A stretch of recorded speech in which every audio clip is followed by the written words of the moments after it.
नमस्कार, good morning friends. मैं महेंद्र जी के स्टडी की इस यूट्यूब चैनल में आपका स्वागत करता हूं। आशा करता हूं कि आप अपनी परीक्षाओं की बेहतर तैयारी करते होंगे। आपसे एक रिक्वेस्ट है कि आप वीडियो को अंत तक जरूर देखें। वीडियो यदि अगर पसंद आए तो आप लाइक करें, सब्सक्राइब करें। मेरे प्यारे साथियों, हम आपको बताना चाहते हैं कि कर्म से बढ़कर दुनिया में कुछ नहीं है। जितना ही बेहतर अपने आप के कर्म को हम बनाते हैं, उतना ही बेहतर जीवन को अपने आप को बना सकते हैं। इसी के संबंध में एक लाइन हम आपको बताना चाहते हैं। कर्म जिसका अच्छा है, किस्मत उसकी दासी है। मन जिसका अच्छा है, मन में मथुरा काशी है। तो कर्म को हम इतना बेहतर बनाएं कि किस्मत अपने आप उसकी दासी हो जाए, और मन को इतना बेहतर बनाएं कि मन में ही बहुत ही अपने आप को बेहतर करने की एक सजगता और एक चुनौती का निभाने का अपने अंदर से पूरी तरह से प्रेरणा जागृत हो जाए। हम इस तरह अपने मन को बनाए रखें। चलिए दोस्तों, प्रारंभ करते हैं प्रश्न नंबर 1 से। लोकसभा अध्यक्ष का चुनाव कौन करता है? तो इसमें सही होता है ऑप्शन नंबर ए। लोकसभा के सदस्यों के द्वारा लोकसभा अध्यक्ष का चुनाव किया जाता है। प्रश्न नंबर एक पुनः लिख उठा है, लेकिन यह है प्रश्न नंबर 2। लोकसभा के स्पीकर का निर्वाचन होता है। ऑप्शन नंबर डी संसद के सभी सदस्यों द्वारा। ऑप्शन नंबर बी लोकसभा के सभी सदस्यों के द्वारा। ऑप्शन नंबर सी प्रत्यक्ष रूप से जनता द्वारा। ऑप्शन नंबर डी लोकसभा में बहुमत दल के सदस्यों के द्वारा। इसमें से होता है ऑप्शन नंबर बी लोकसभा के सभी सदस्यों के द्वारा। आपको बता दें कि लोकसभा के स्पीकर का निर्वाचन जो होता है वो लोकसभा की पहली बैठक में हो जाता है, और इसी के द्वारा लोकसभा के अध्यक्ष तथा उपाध्यक्ष की उस समय पहली बैठक में ही नियुक्ति होती है, और लोकसभा के स्पीकर के द्वारा अन्य सदस्यों का शपथ किया जाता है। प्रश्न नंबर 2। संसद के दोनों सदनों के बीच गतिरोध की स्थिति में संयुक्त अधिवेशन की अध्यक्षता कौन करता है? संयुक्त अधिवेशन की अध्यक्षता कौन करता है दोनों सदनों के बीच गतिरोध की स्थिति उत्पन्न होने पर? इसमें सही होता है ऑप्शन नंबर डी। लोकसभा अध्यक्ष संयुक्त अधिवेशन की अध्यक्षता करता है। लेकिन मेरे प्यारे साथियों, आपको बता दें कि यदि अगर यह प्रश्न पूछा जाए संयुक्त अधिवेशनों को बुलाता कौन है, तो उसके जवाब हो गए राष्ट्रपति। लेकिन यह पूछा गया गतिरोध की स्थिति उत्पन्न होने पर संयुक्त अधिवेशन की अध्यक्षता कौन करता है, तो हर एक स्थिति में संयुक्त अधिवेशन की अध्यक्षता लोकसभा अध्यक्ष करता है। प्रश्न नंबर 3। लोकसभा में किसी विधेयक को धन विधेयक के रूप में कौन प्रमाणित करता है? ऑप्शन नंबर ए राष्ट्रपति। ऑप्शन नंबर बी वित्त मंत्री। ऑप्शन नंबर सी प्रधानमंत्री। ऑप्शन नंबर डी लोकसभा अध्यक्ष। आपको बता दें मेरे प्यारे छात्रों कि इसमें सही होता है ऑप्शन नंबर डी लोकसभा अध्यक्ष। लोकसभा अध्यक्ष यह निर्धारित करता है कोई विधेयक धन विधेयक है या वित्त विधेयक। आपको बताते हैं कि धन विधेयक भारतीय संविधान के अनुच्छेद 110 में वर्णित है। वित्त विधेयक भारतीय संविधान के 112 में वर्णित है। इन विधेयकों पर पूरी तरह से यह निश्चय करना कि ये धन विधेयक है या वित्त विधेयक, लोकसभा अध्यक्ष को यह अधिकार प्राप्त होते हैं। प्रश्न नंबर 4। लोकसभा के महासचिव की नियुक्ति कौन करता है? लोकसभा के महासचिव की नियुक्ति लोकसभा अध्यक्ष करता है। तो इसमें से होता है ऑप्शन नंबर ए। प्रश्न नंबर 5। प्रथम लोकसभा के स्पीकर कौन थे? Option number A GV Mavalankar. Option number B Gurdayal Singh. Option number C M Ayyangar. Option number D इनमें से कोई नहीं। इसमें से होता है option number A GV Mavalankar. आपको बता दें जीवी मावलंकर जी का पूरा नाम गणेश वासुदेव मावलंकर था। प्रश्न नंबर 6। भारत सरकार का प्रथम विधि अधिकारी कौन होता है? ऑप्शन नंबर संघीय विधि मंत्री। ऑप्शन नंबर बी भारत का महान्यायवादी। ऑप्शन नंबर सी विधि सचिव। ऑप्शन नंबर डी भारत का मुख्य सचिव। आपको बता दें कि भारत सरकार का प्रथम विधि अधिकारी भारत का महान्यायवादी होता है, जिसे अटॉर्नी जनरल ऑफ इंडिया भी कहा जाता है। तो इसमें से होता है ऑप्शन नंबर बी भारत का महान्यायवादी भारत सरकार का प्रथम विधि अधिकारी होता है। इसका वर्णन भारतीय संविधान के अनुच्छेद 76 में किया गया है। जिस प्रकार से भारत सरकार का सबसे बड़ा विधि अधिकारी भारत का महान्यायवादी होता है, ठीक उसी प्रकार से राज्य सरकार का सबसे बड़ा विधि अधिकारी महाधिवक्ता होता है। इसका वर्णन भारतीय संविधान के अनुच्छेद 165 में किया गया है, किंतु महान्यायवादी का वर्णन भारतीय संविधान के अनुच्छेद 76 में किया गया है। चलिए साथियों, आगे बढ़ते हैं। प्रश्न नंबर 7 को देखते हैं।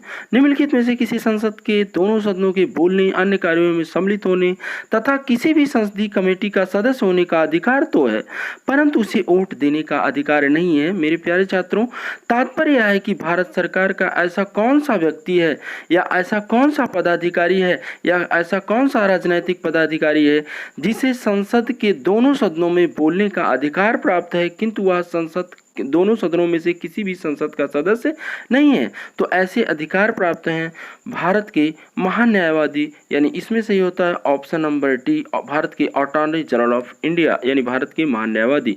प्रश्न नंबर 8, भारत का महान्यायवादी कब तक पद धारण करता है? इसमें है ऑप्शन नंबर ए 2 वर्ष, ऑप्शन नंबर बी 5 वर्ष, ऑप्शन नंबर सी राष्ट्रपति के प्रसाद पर्यंत, ऑप्शन नंबर डी प्रधानमंत्री के प्रसाद पर्यंत। तो इसमें से होता है ऑप्शन नंबर सी राष्ट्रपति के प्रसाद पर्यंत। प्यारे छात्रों, आपको बता दें कि भारत के महान्यायवादी का कार्यकाल जो व्यवहारिक रूप में होता है वो 5 वर्ष का होता है, किंतु सैद्धांतिक रूप में ऑप्शन ये सही होता है कि राष्ट्रपति के प्रसाद पर्यंत तक ही महान्यायवादी अपने पद पर बना रह सकता है। प्रसाद पर्यंत से तात्पर्य क्या है? जब तक राष्ट्रपति चाहे तब तक ही वह अपने पद पर बना रह सकता है। प्रश्न नंबर 9, संविधान के किस अनुच्छेद के अंतर्गत राष्ट्रपति द्वारा भारत के महान्यायवादी की नियुक्ति की जाती है? इसमें सही होता है ऑप्शन नंबर सी, अनुच्छेद 76 के तहत भारत के महान्यायवादी की नियुक्ति की जाती है। जैसा कि हमने आपको बताया कि भारत सरकार का सबसे बड़ा विधि अधिकारी होता है। प्रश्न नंबर 10, भारत सरकार का प्रमुख अधिकारी कौन है? ऑप्शन नंबर ए भारत के मुख्य न्यायाधीश, ऑप्शन नंबर बी उच्चतम न्यायालय के पंजीयक, ऑप्शन नंबर सी भारत के विधि मंत्री, ऑप्शन नंबर डी भारत के महान्यायवादी। तो भारत सरकार का प्रमुख विधि अधिकारी कौन है? इसमें भी सही होता है ऑप्शन नंबर डी भारत के महान्यायवादी। प्रश्न नंबर 11, भारत का सॉलिसिटर जनरल होता है? ऑप्शन नंबर 1 प्रशासनिक अधिकारी, ऑप्शन नंबर बी एक न्यायिक सलाहकार, ऑप्शन नंबर सी प्रधानमंत्री का सलाहकार, ऑप्शन नंबर डी राष्ट्रपति का सलाहकार। इसमें से होता है ऑप्शन नंबर ए, भारत का सॉलिसिटर जनरल होता है एक प्रशासनिक अधिकारी या महान्यायवादी को सलाह देने वाला व्यक्ति होता है। प्रश्न नंबर 12, भारत सरकार के सर्वोच्च शासकीय अधिकारी कौन है? भारत सरकार, बेहद इंपॉर्टेंट क्वेश्चन है, आपको ध्यान रखना है। भारत सरकार के सर्वोच्च शासकीय अधिकारी कौन है? ऑप्शन नंबर ए दिल्ली के उपराज्यपाल, ऑप्शन नंबर बी भारत के रक्षा सचिव, ऑप्शन नंबर सी भारत के मंत्रिमंडलीय सचिव, ऑप्शन नंबर डी भारत के प्रधानमंत्री के मुख्य सचिव। आपको बता दें कि इसमें सही होता है ऑप्शन नंबर सी भारत के मंत्रिमंडलीय सचिव। आपको बता दें कि मंत्रिमंडल में कौन कौन सम्मिलित होता है? मंत्रिमंडल में प्रधानमंत्री तथा कैबिनेट मंत्री सम्मिलित होते हैं। कैबिनेट मंत्री पूरे भारत देश के अंदर किसी भी विभाग के प्रमुख होते हैं, और मंत्रिमंडल का जो सचिव होता है वही भारत सरकार की सर्वोच्च शासकीय अधिकारी होता है। तो प्रश्न नंबर 13, निम्नलिखित में से वह कौन सा अधिकारी है जो भारत सरकार के वित्तीय लेन देनों में लेखाकरण के लिए जिम्मेदार है? ऑप्शन नंबर ए वित्त सचिव, ऑप्शन नंबर बी नियंत्रक एवं महालेखा परीक्षक, ऑप्शन नंबर सी महालेखा नियंत्रक, ऑप्शन नंबर डी अध्यक्ष वित्त आयोग। तो इसमें से होता है ऑप्शन नंबर बी नियंत्रक एवं महालेखा परीक्षक।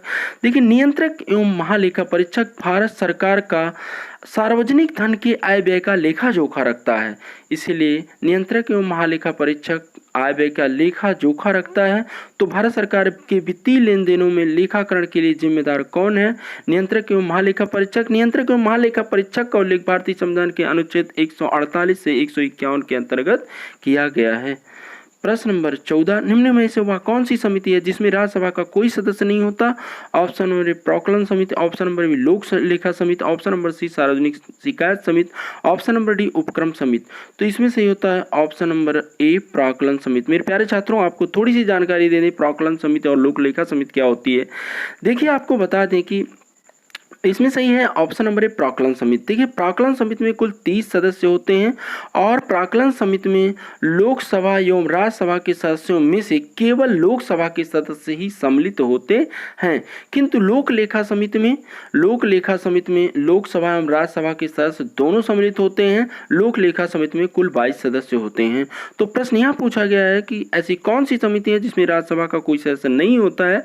तो जवाब है प्राक्कलन समिति। प्रश्न नंबर 15, लोक लेखा समिति में कितने सदस्य होते हैं? तो इसमें सही होता है ऑप्शन नंबर बी, जैसा कि हम उपर्युक्त प्रश्नों में आपको बता चुके हैं। लोक लेखा समिति में कितने सदस्य होते हैं? 22 सदस्य होते हैं। लोक लेखा समिति में 15 सदस्य केवल लोकसभा से लिए गए होते हैं तथा 7 सदस्य जो होते हैं वो राज्यसभा से लिए गए हैं। दोनों सदनों से मिलकर के लोक लेखा समिति का गठन किया जाता है। लोक लेखा समिति जो होती है नियंत्रक एवं महालेखा परीक्षक के कार्यों की समीक्षा करती है।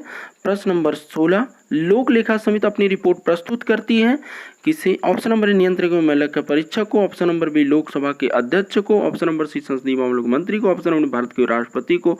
तो इसमें सही होता है ऑप्शन नंबर बी लोकसभा के अध्यक्ष को। आपको हमने बताया कि लोक लेखा समिति की उसकी रिपोर्ट की समीक्षा नियंत्रक एवं महालेखा परीक्षक करता है, नियंत्रक एवं महालेखा परीक्षक के कार्यों की समीक्षा लोक लेखा समिति को करती है। लेकिन पूछा गया प्रश्न यह है कि लोक लेखा समिति अपनी रिपोर्ट प्रस्तुत करती किसे है? लोकसभा के अध्यक्ष को प्रस्तुत करती है। प्रश्न नंबर 17 प्राक्कलन समिति के सदस्य ऑप्शन नंबर ए केवल लोकसभा में चुने जाते हैं, ऑप्शन नंबर बी केवल राज्यसभा में चुने जाते हैं, ऑप्शन नंबर सी लोकसभा और राज्यसभा दोनों में चुने जाते हैं, ऑप्शन नंबर डी लोकसभा के अध्यक्ष द्वारा नामित किया जाता है। इसमें से होता है ऑप्शन नंबर ए केवल लोकसभा में चुने जाते हैं।